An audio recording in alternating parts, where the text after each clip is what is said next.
2 days ago, governors of the 5 states in the southeast of Nigeria rose from a meeting in Enugu and published a communique which roundly rejected a proposed document on community policing presented to them by the Inspector General of Police, Muhammad Adamu. The governors didn't stop at that. They went further to instruct their state houses of assembly to enact a law that will give legal backing to the establishment of regional security outfits in line with the security program for the zone. Joining us now to look closely at this is Ben Akah, a member of Akah Ikenga, an Igbo cultural group, also a political analyst, social commentator, and an advocate for social justice, equity, and good governance. Ben Akah, good morning. Thank you for joining us on the morning show. Good morning. Thanks for joining us. Good morning, and I'm glad to be here with you. Thank you for inviting me. Well, thank you very much indeed. I'm sure you listened to the introduction that I tried to give. Now, on one hand, the governors of the southeastern states are saying that they had reached an agreement with the Inspector General of Police in terms of how to proceed with community policing or the setting up of a regional security outfit. The similar step had been taken in the southwestern part of the country. Would you like to assist us with additional information in terms of what was agreed with the Inspector General of Police, what is now being proposed that the governors have rejected, and what exactly the problem is? Well, my understanding is that the agreement with the Inspector General of Police did not put the entire apparatus in the hands of the Nigeria Police Force, managed from Abuja. It puts a lot in the hands of the local communities whose job it was to secure their communities under the supervision of the police. In other words, the police has got to make sure that the local communities who have their own security, who are supposed to have their own security outfit, operate within the ambit and guidance of the police so that they will not do things that will be against the law. That's my understanding. But that's not what the police has come up with. Police has come up with a system where the local security organizations are agents of the police, and the actual operator of the security architecture in the local communities is still the police, who, number one, the society has lost complete confidence in. 2, the society does not believe they are efficient. 3, society does not believe that they have the interests of the community at heart. Because the loss of confidence in the police has been generational. It's spanned over so many generations that is not something you can re-establish. If the police had not lost that confidence, there would have been no need for people to start saying, let's look the other way for our protection. That is actually the crux of the matter. So, what are we talking about? Any security system that the public will have confidence in must be based on justice, equality of persons, accountability of the infrastructure itself, and then efficiency. All these 4 things are lacking in the present structure of the police force. At least the community does not see them and does not have confidence in them. We want a situation where the security of the community lies within the community.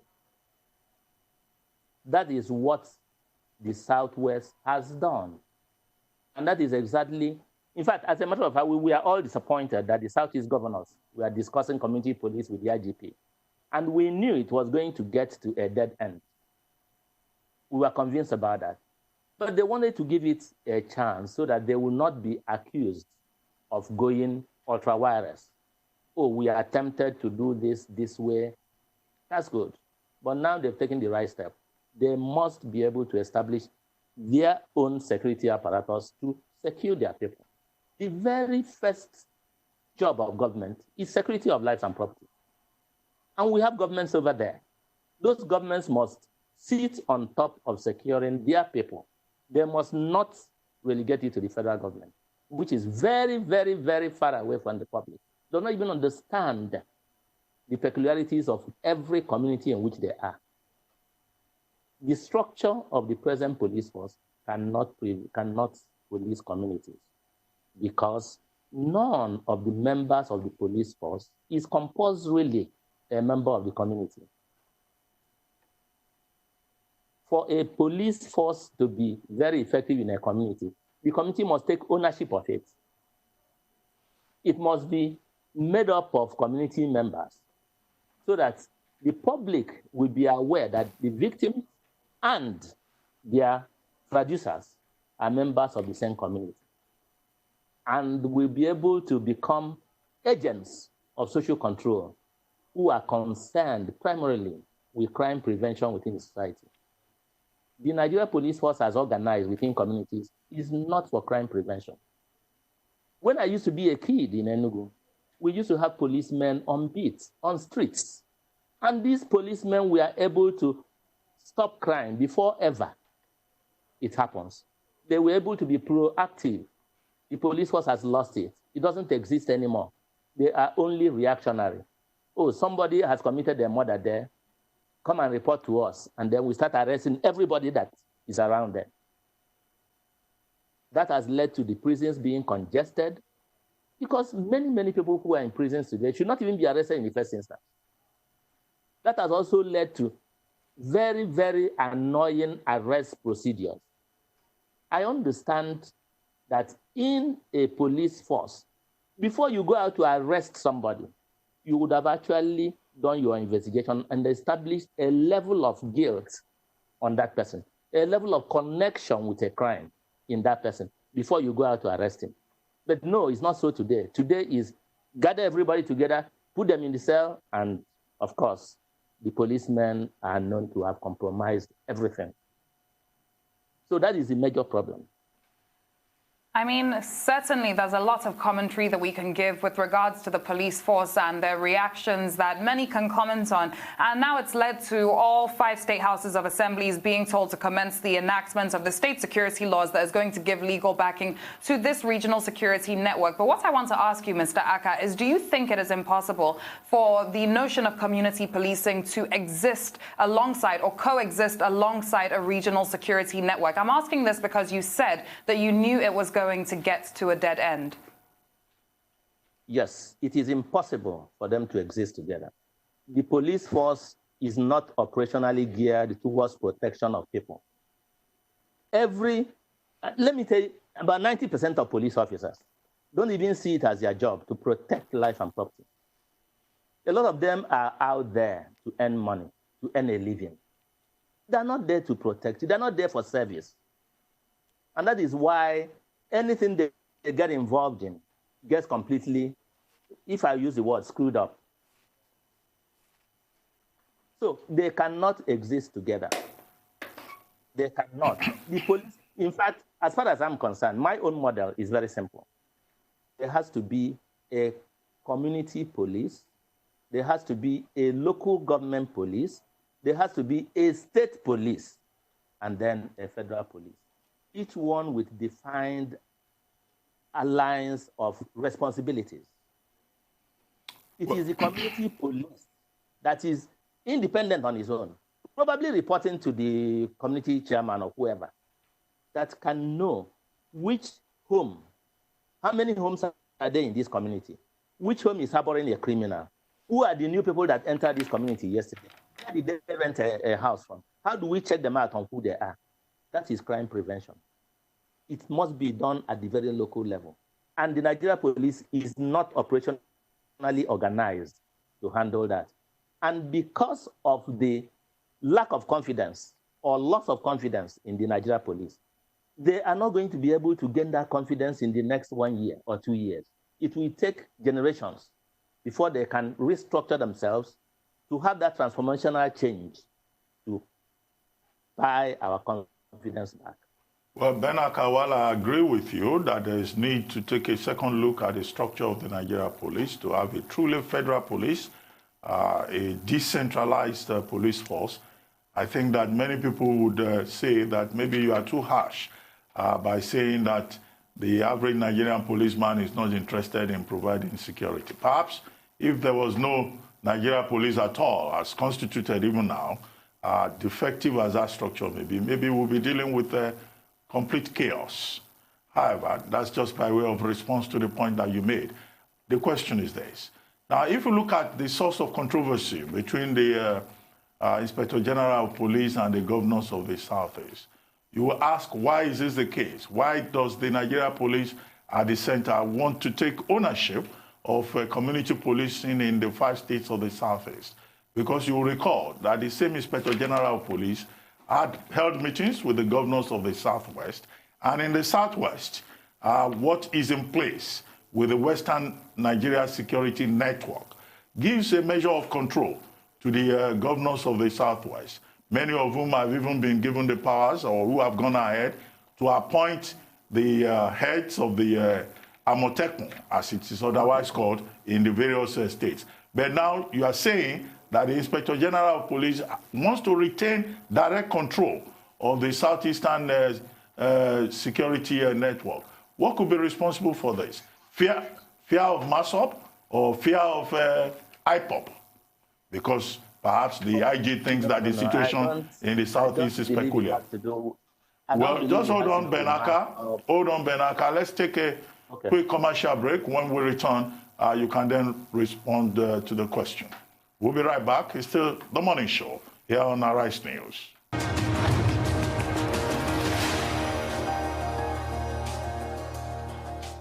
Welcome back to The Morning Show here on Arise News. Still with us is Ben Akah, a member of Akah Ikenga, an Igbo cultural group, and a political analyst, social commentator, and an advocate for social justice. Now, Ben Akah, before we went on that break, I had asked you a question about why you think that the Inspector General of Police is adopting a different approach in the Southeast from what we have in place in the South.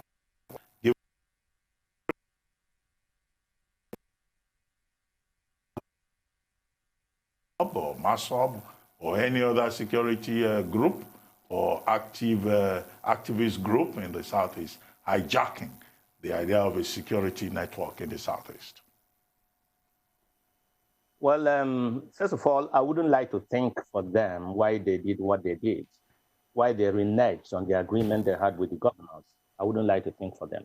But having said that, the issue of whether the MASOB or IPOB or whatever there is a non-starter. Why is a non-starter is that these are not the organizations that the Nigeria Police Force is looking at. The governors and the governments of Anambra, Imo, Ebonyi, Enugu, and what other state now? They have never been in any handshake with IPOB or MASOB. They've always believed in the existence of Nigeria as an entity. So if they are the people handling the show, they're not going to embrace IPOB. So if they're afraid of IPOB, I don't understand. It is even those people there that can bring an effective organization that can checkmate the IPOB or the MASOB. Because what we've been saying is that this IPOB and MASOB you are afraid of, we are a creation of injustice in the society. That's why we've been shouting equity, justice, fair play. But for as long as we continue to create injustice, those of us who are older, who have seen Nigeria better, are more tolerant than the younger people who are behind us. In fact, they think we failed them. When we say, look, handle this peaceably, they think we failed them. And we are even targets of destruction by them. So fearing them is not the issue here. The issue is that you already have a template that is working in the Southwest. Why do you want to shift the ground when it comes to the Southeast? Are you reaffirming the belief of the Southeast that they are not recognized as equal partners in this country called Nigeria? That is the impression you're giving them. And in any case, let me even say, even the Southwest, the Amotekun was resisted by the federal government. It was after a while that the governors reached an agreement with the federal government. In fact, they forced the government's hand. before they were able to establish it faithfully. So I think we are going through the same route. They have to force the hands of the federal government and do what it is right to protect the lives and properties of their citizens. So, Mr. Akah, you said that they have to force the hand of the federal government, but really and truly, in your opinion, what is it going to take for us to implement a successful community policing model all across Nigeria? I mean, this has been in conversation for such a long time now, and it's been such a long walk. It's going to take the governors being bold enough to realize that the Constitution makes them the chief security officers of their states. They have to be bold enough to interpret and implement that aspect of their mandate. They are the chief security officers of their states, and therefore they must have within their control the means of enforcement. If they allow the means of enforcement to be in the hands of a different person, they can never implement that mandate. And that's where I want the governors to stand up and take responsibility and go ahead and implement it. Well, Ben Akah, let's talk about something else. Let's talk about COVID-19. If you look at the, what, for want of a better term, what are called the COVID-19 league table in Nigeria, you will find that the first 10, 12, 15 states are either from part of the north or the southwest. The southeast is at the bottom of the table. At the moment, you have 33 cases in Imo, 33 in Ebonyi. In the other states, the remaining 3 states, you have either 8 or 10 in Anambra, for example. Now, what do you think is responsible for this? One Igbo friend told me that, you know, this looks like the usual case of Igbo marginalization in everything, but I took that as a joke. but is there something that the governors of the Southeast are doing that we do not know? Or could it be that there isn't enough testing in the Southeast? Number one, there may not have been enough testing. Then number two, we are actually beginning to query whether the approach of the West, which we've copied, our CDC has copied, is actually the right approach to treating that illness. Because I tell you, for example, the diet of people in the East, their lifestyle, and their behavioral pattern might have been something that has actually militated against the spread of that disease there. For example, we have native treatment for malaria, and they have said that anti-malarials have helped COVID patients. There were so many things that our people eat naturally that takes care of their health, increases their immunity. And I think people should research into the lifestyle of the people around there to find out why they have not been so susceptible to this. I don't know about testing. I think the CDC has to tell us whether they have marginalized the Southeast in terms of testing. If they have, then it could be a reason why we have very low counts. But even as that, where testing is not there and the COVID is ravaging, it will show in the increased number of fatalities, number of deaths, number of burials, which is not present in the Southeast. So there must be something the Southeast has. I don't think it's governors doing anything anyway.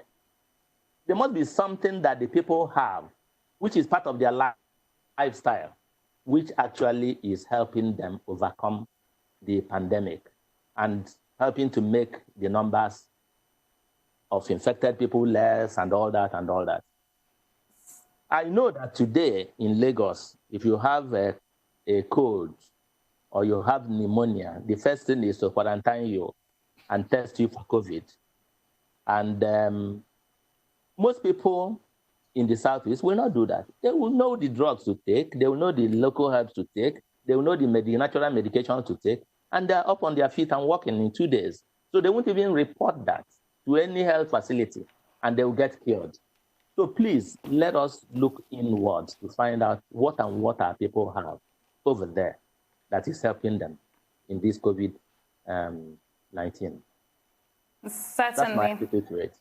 Certainly. We're about to wrap up the conversation for today. Before we do then, in that case, because you basically said that you think that it's something that must be indigent to the Southeast, would you say that there are any lessons that we can learn in terms of human behavioral change, communication, that you think have helped the Southeast that could possibly help the rest of Nigeria to overcome this pandemic? Yes, I think so. I think our greatest problem, which we must overcome, is that of communication. Communication brings knowledge, brings education, brings improvement in lifestyle and everything. The intercourse of cultures and behavioral patterns is so helpful in human development. I give you an example. The Southeast just installed gates and locked up Onitsha Bridge. I think they would have done better with communication than that physical barrier. They were not trying to stop people from bringing COVID there. They were trying to stop people from smuggling able-bodied young men into the states who they are not sure of what their mission is. The people being smuggled cannot tell you where they are going. They cannot tell you what they are going for. And they are classed as almajiris. And they are able-bodied, fine-looking, strong, well-dressed gentlemen. They cannot be almajiris. So these are the people I think they are locking their doors against. Well, thank you very much. To prevent COVID. Well, thank you very much, Ben Akah, joining us this morning on The Morning Show.